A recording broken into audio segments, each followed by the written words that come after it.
Hello, everyone. Good afternoon. Hope you're all doing well. I'm Supriya Raja. Welcome back to my live. Today's live is for those children and those parents who are trying to help their child to beat all that stress that exam can cause. I'm sure many of you, including me, we remember the days when our final examinations or our half-year examinations were announced and how stressful those periods were when we have to study the day of the examination, the intense anxiety, the feelings of restlessness, not able to sleep very well. So these are the things that what happens is that every kid, I mean, many kids go through this.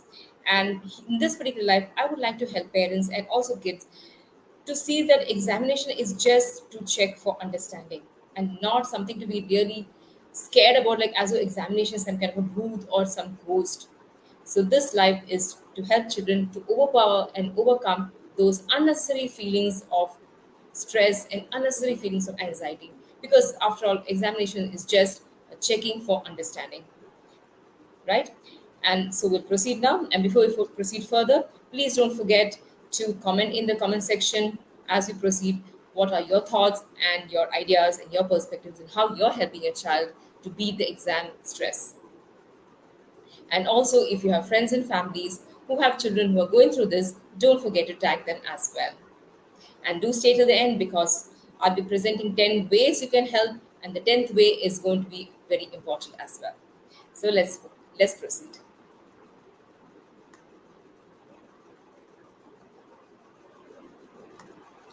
So, what are things that comes to your mind when it comes to examination? Look at the child, how he's seeing the book.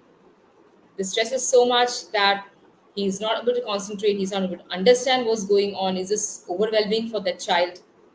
And he is probably even burning the midnight lamp to learn and absorb all this content. And then addition to all that stress is from the parent also. Have you completed this portion? Have you finished this portion? Why are you studying? Why is why are your studying time very much reduced? Why are you more on mobile phones? So all that kind of stress from the parents also comes. And then stress from the teacher. You haven't done pretty well in the previous examination. So now you better do well. We expect that you will do very well. I'm very confident you will do it. Just study very hard.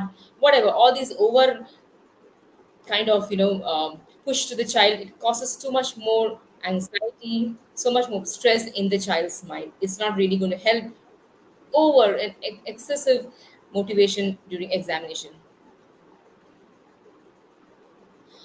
And then the child's belief system also can hamper the level of confidence the child will have when facing examinations, such as, oh, I'm not very good, I'm not good enough, I must not make a single mistake, I can't do it, I'm not worthy of it, nobody loves me, my teacher is really always pulling me up, I'm not the teacher's favorite, so and so is better than me, my other friend is getting much better marks than me, I'm not good enough. All those kind of internal belief systems which which impede the study during examinations also can come and play a big role in causing stress and anxiety in the child's mind.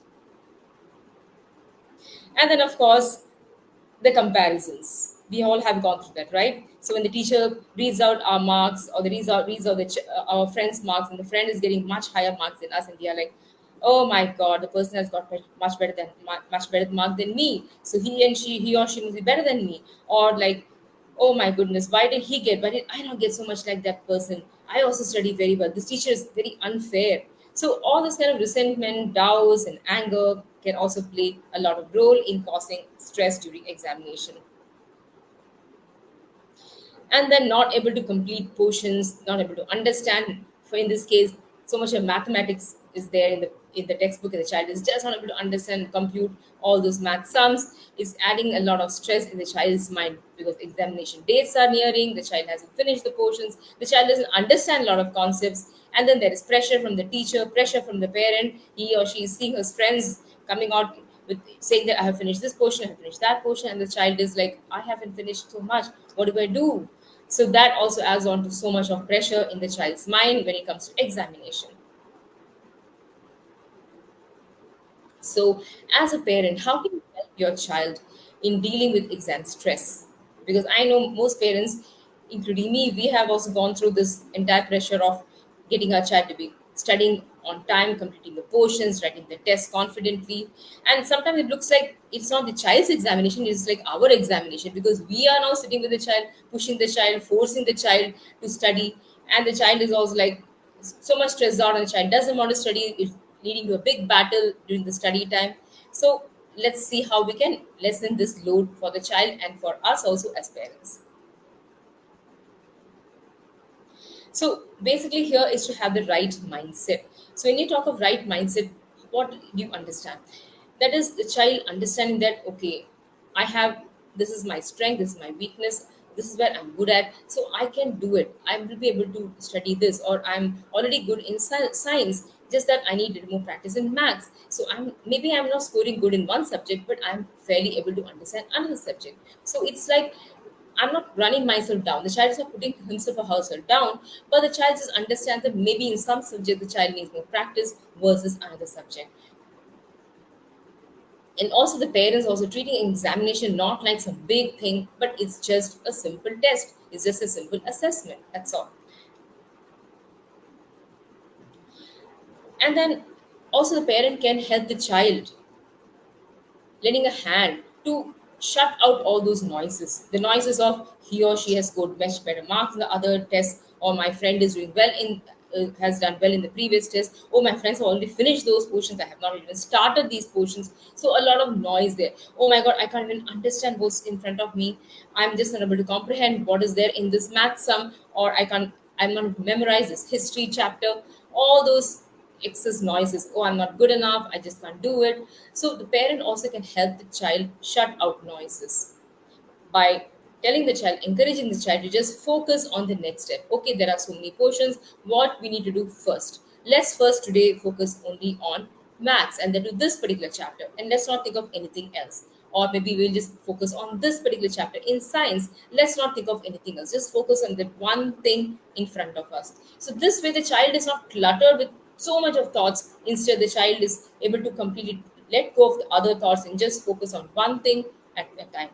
And in no time, the child will be able to cover a lot more portions than anticipated. The next thing is, even parents need to understand the child's strengths and weaknesses. Like, no matter what kind of push you can do, what kind of tuitions you can put, maybe the child will have some problem in math, or maybe the child may have problem in understanding science, or maybe the child won't be able to grasp English grammar. So maybe the child requires a little more help, or maybe the child is taking time to grasp those things. So instead of pushing the child to grasp the things that the child is finding really difficult, is to also encourage and appreciate those areas or those subjects where the child is good enough. Maybe the child is good in maths but not in English or science. So you can appreciate the child and say, see, you are able to do these maxims. So focus first on the easy ones, then we can look at the difficult ones. So that way the child feels a little more relaxed and a little more confident that, okay, I'm good in something, I'm good in maths, or maybe I'm good in science. So I'm not all that bad. It's just that I need a little more practice in maybe science, or maybe a little more practice in English. So he or she just looks at it as a skill and not takes it personally and not run one set down. The second thing definitely I would suggest is prior preparation with prior knowledge. What do you understand by prior preparation with prior knowledge? So when a topic is being taken, maybe tomorrow one chapter is taken in science, I would suggest that as a parent and a child, that very day you sit with the child and help the child to understand that particular content on that day, and not wait until the exam dates are announced. Because that way what happens is the child is able to go in the speed of the teacher, go in the speed of the class, and also you have time, you have a lot of energy also, and the time to focus easily and help the child grasp that particular content, so that there's no rush in the end. So when you're doing it every single day, when the portion is when the portion is taught, what happens, the child gets the time to think on that, to mull on the content. And when you say prior knowledge, you're also able to use other modes to help the child understand the content. Like, for example, suppose the child is being taught about seed germination, you can also show a video on seed germination. You have the time to do all that, you're not rushing up. You have the time to help the child to probably do a simple experiment, to understands lead germination. So you see, each and every chapter is being understood because you are going at the pace of the class, and you're spending a little time every day, maybe 1 hour in totality, to help the child understand portions of that day.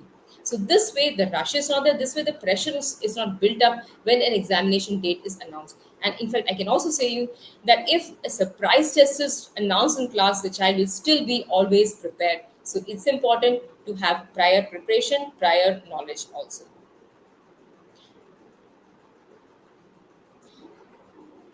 Yes, the same thing goes for using different, when using prior knowledge, I would suggest you can also use different modes, because now you have the time to do that.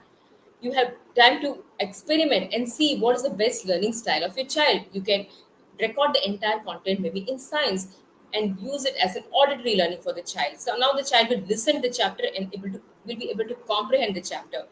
The same goes for probably Hindi. You're reciting a poetry, you're recording a poetry and helping the child to listen to the poetry. That way, the child is able to memorize the poetry because you have started prior, much beforehand, before the even examination dates are announced. The other way you can help the child to understand content deeper is through this tactile way. Suppose the child is learning spellings. Now you can use this method of tracing out or cutting out shapes on sandpaper. So the child is learning spelling by tracing the letter, tracing the spelling on sandpaper and learning the spellings. If you do this in the last minute, these things are not possible. So that's the reason I always encourage prior learning. Again, kinesthetic learning. Suppose you want to talk about planets. You're teaching about the planets of the solar system. Instead of just taking it bookish, you can also form a game. You can gamify the whole content where the family members and even friends can join in and become the various planets, and the child is the sun. So you know the child is able to observe and also absorb the content in a deeper way rather than just seeing the textbook and trying to push it in the memory and memorize it that way. Yes, the next thing is to schedule the study time. Now in this is like in case the exam dates are announced, so beforehand, maybe usually exam dates are announced 1.5 months before itself. So immediately schedule the study. It doesn't have to be cramming up for 2 hours, 2.5 hours, and pushing the child. Just do it like maybe half an hour every day or 1 hour every day, and maybe 20 minutes of each subject. That's enough. Because if you have done this studying or help the child understand content every single day when the content was being taught, you will not require to spend so much of time when the examination dates are announced. It will be more of revision and practice. That's it. So, nevertheless, you have to put, it's very helpful when you have a schedule for the child and encourage the child maybe to start studying the easy chapters first and then the difficult chapters. So, I would rather suggest that way, because I have noticed that when the child is studying the easy chapters first and has completed that chapter, the child feels okay, I've completed something. Rather than you're pushing the child to first cover the difficult subjects. Then what happens? The child takes time to complete that, and the child feels, oh, I haven't even finished this, and there is so much more for me to complete. So this method works very well. So take the easy chapters first, the easy subjects first, and the child help the child to first study those subjects. The next thing is, yes, the learning environment, which I always talk about even in the previous videos, is have it very less cluttered, where the child is facing a blank wall and the child is not having too much of music, loud noises, TV sounds around. If grandparents are there in the house, please encourage them, please suggest that they listen to the programs in a lower volume. Or even better, if your child has a separate room, even better, you can close the door so the child's focus is completely on that subject. The next thing is, again, using different ways to understand a content. Like, it doesn't have to be always only by hearting, memorizing from the textbook. You can use auditory method, listening to the voice of the parent. The child is recording the content, listening to his own voice or her own voice. And in this case, it is graphic organizer. So what is a graphic organizer? This is nothing but you're organizing content. You're helping even the child to organize content in a visual format. Like in this case, it is 4 seasons. So instead of letting this child just memorize the 4 seasons, you can actually create this kind of blocks as an example, 4 blocks of 4 seasons with the pictures. So the child actually places the matches the pictures with the blocks. So all the summer, the content or the pictures belonging to summer season will go into a particular block. the content or the pictures belonging to a winter season will go to the winter block. So this way the child learns very well. It's a visual way, and it's a way of even organizing content in the mind of the child. So this is one very fabulous way of getting the child to understand content, memorize content as well. Again, I would say this comes under the context of organizing content or like note taking. This is a flow chart. You can also use a mind map. This you can use maybe for older children, where each step in a particular content is required. The child needs to probably learn the steps in an experiment. How do you conduct a particular experiment if it's an older child? So you can help the child use flow chart, like this comes first, the next step is this, the next step is this, the next step is this. So this way the child understands content very, very well and doesn't have to forget any step, and it'll be easy to remember and recall content during the examination also. So these are very good, powerful ways to help the child remember, memorize, and recall during the crucial time.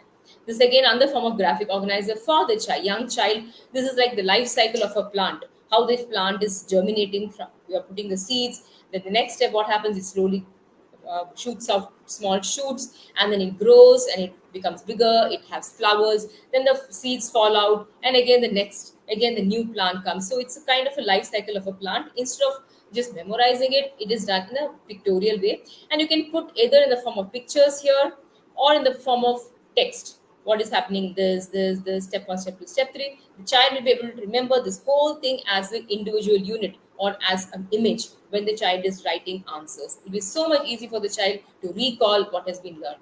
This is a very powerful way. Try this method also.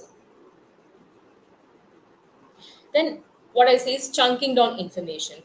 Chunking down information is nothing but, suppose the whole thing, whole text is there to be learned. Instead of helping the child to see the whole text, entire page, take each paragraph, help the child to understand, chunk it down to small, small parts. It could be each paragraph, it could be individual sentences also if required. And just taking the keywords, helping the child remember the keywords and make a note of those keywords. Or you can just take each paragraph and ask the child to explain it to you what each paragraph is signifying, what each paragraph with the keywords is about. So now the child is not taking the whole thing together, but in small, small chunks or small, small chocolates. This also helps the child to comprehend the information and recall when examination is taking place. See here the same thing, chunking down information is there in the form of note taking and in the form of bullet points. You can help older kids to form this particular kind of strategies. So when there's an entire chapter, the child can actually chunk it down by note taking in the form of just bullet points under each main title. Here there's a main title and a subtitle. See the main title here and 1, 2, 3, 4, 5, 6 bullet points. This is also very easy for the child to remember as a complete image. So when the child is writing, immediately this image will come to the child's mind, and the child will be able to recall 1, 2, 3, 4, 5, 6, 7, 9, 10 steps and be able to put down in the examination paper. So these are very good ways, visual way to recall, memorize, recall content, understand content, and have an output of the content during the examination time. Because we all remember visually, not just textually, but visually. So this is converting the entire textual content into visual format, remembering, taking a photographic memory of it as a visual content, and then omitting it in the examination in the right way. Okay, so when studying for the examination, focus on comprehension rather than memorization. I'm sure many schools also insist on this, that not to memorize exactly the way it is, but then to look at the keywords, understand the keywords, and write in one's own sentences.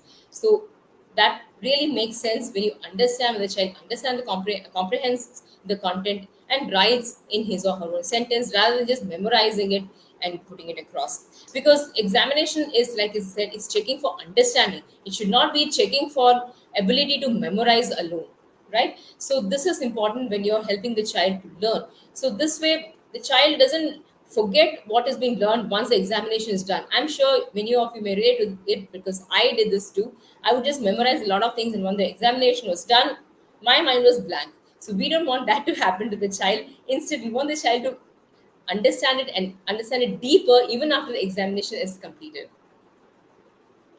So it's about learning and it's not about omitting. Then is the mock test. This is very helpful because this will help the child to be able to look at how a test will be structured. A mock test is like a sample test that you can create at home and see how the child is able to deal with it. So this way the child is more prepared of how a structure of a paper will be. I'm sure when schools do that, schools also give mock tests, or schools also explain the structure of a test paper. But nevertheless, at home, if you do this, it makes it very easy for the child to not feel overwhelmed, and then it'll give a sense of familiarity to the child about how a test paper looks like. So when you have a mock test, and that too with a timer, so now the child will know how to plan an examination, how to plan the test. So suppose the child is having an examination of 1.5 hours, how to plan it. Whether I need to do for the difficult sums or the difficult questions first, or let me first finish the easy questions and then focus on the difficult questions. Those kind of decisions the child can take it prior to the examination itself. And you can even test it. Suppose you're doing a mock test and you encourage the child to do this way, like see if you can first finish the easy questions first and then focus on the difficult questions, or rather the other way around, first do the difficult questions and then do the easy questions. The child can see for themselves if they are able to handle this way or that way. So the child is not in for a surprise when the examination conducted and then comes home saying that I knew the answer but I didn't have time to complete the answer. So that shouldn't happen. So mock test with the timer will help the child to plan the examination and complete the examination on time. The other thing is giving positive strokes or encouragement to the child. Like you can do it, it's just an examination, it's not like huge life or thing, don't have to break your head over it. But then at least, yes, it definitely helps if you have studied very well and you're able to perform an examination. It gives you also a positive um, a positive feeling about oneself. So these kind of statements you can give to your child so that the child also doesn't feel too overwhelmed when the examination process is going on. The other way that you can actually teach your child is progressive relaxation. Yes, this is what I thought I was saying as the very important part is a progressive relaxation. That is before the examination or even during the study time also help the child to relax every part of the body. Like starting from the head, you say relax, the eyes relax, nose relax. So every part of the body can be relaxed when the child is like lying down like this with eyes closed. So when the child is completely relaxed, then you can give suggestions to the child or help the child give auto suggestions, or which are means like positive strokes, positive suggestions to oneself, or even you can tell. Suggestions could be like in the form of affirmations like I can do it, I'm calm, I'm confident, I'm ready. So these kind of auto suggestions the child can tell after completely relaxing every part of the body. So when the child keeps saying all these auto suggestions every single day, it becomes like embedded in the subconscious of the child. So when the child goes to an examination, the child is relaxed. The child only has these, instead of having those negative thoughts of will I do it well? Will I do that? Can I remember? Instead, the child will have the positive thoughts running in the mind, in the background, as I can do it. I'm calm, I'm confident, I'm ready. So the child will able to be focused and at ease during the examination, because what happens is this anxiety part of the examination is what makes the child completely forget everything. Because many parents have indeed come and told me that the child studies everything very well. When I ask, the child knows all the spellings, all the answers, but in the examination the child is forgetting everything.